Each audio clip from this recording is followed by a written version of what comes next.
নির্বাচনে ব্যর্থ হয়ে বিরোধী দল দেশকে অস্থিতিশীল করার চেষ্টা করছে বলে অভিযোগ করেছেন বিএনপি মহাসচিব ও স্থানীয় সরকার মন্ত্রী মির্জা ফখরুল ইসলাম আলমগীর। তারা দেশকে ফ্যাসিস্ট ও স্বৈরশাসনের দিকে নিয়ে যাওয়ার পায়তারা করছে বলেও মন্তব্য করেন তিনি। নয়াপল্টনে দলের কেন্দ্রীয় কার্যালয়ে যৌথ সভা শেষে একথা বলেন তিনি। জামায়াতকে রাজনৈতিকভাবে মোকাবেলা করার জন্য নেতাকর্মীদের প্রতি আহ্বান জানান বিএনপি মহাসচিব। রুদ্র রফিকের রিপোর্টে দেখুন বিস্তারিত।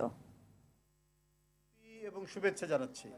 আগামী ১ মে রাজধানীতে বড় ধরনের শ্রমিক সমাবেশ করবে জাতীয়তাবাদী দল বিএনপি। এ উপলক্ষে রাজধানীর নয়াপল্টনে কেন্দ্রীয় কার্যালয়ে অঙ্গ সংগঠনের শীর্ষ নেতাদের নিয়ে যৌথ সভা করে দলটি। মিলিত হতে পেরে আমি নিজেকে অত্যন্ত সভার আদ্যপান্ত তুলে ধরতে গিয়ে বিএনপি মহাসচিব জামায়াতের সাম্প্রতিক কর্মকাণ্ড নিয়ে কঠোর সমালোচনা করেন। বিএনপি ভোট ইঞ্জিনিয়ারিং করে ক্ষমতায় এসেছে জামাত আমিরের এমন দাবির তীব্র নিন্দা জানান মির্জা ফখরুল। আমরা একটা সম্পূর্ণ নিরপেক্ষ একটা নির্বাচনের মধ্য দিয়ে বাংলাদেশ জাতীয়তাবাদী দল রাষ্ট্র পরিচালনার দায়িত্ব পেয়েছেন।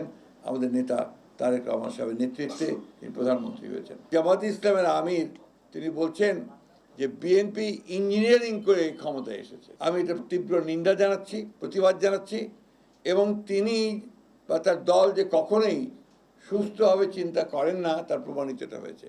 বিএনপির বিরুদ্ধে অপপ্রচার চালিয়ে বিরোধী শক্তি আবারও একটি ফ্যাসিস্ট সরকার আনতে চায় বলে মন্তব্য করেন তিনি। রাজনৈতিক স্থিতিশীলতাকে বিনষ্ট করবার জন্য একটি পক্ষ প্রথম থেকেই প্রচেষ্টা চালিয়ে যাচ্ছে।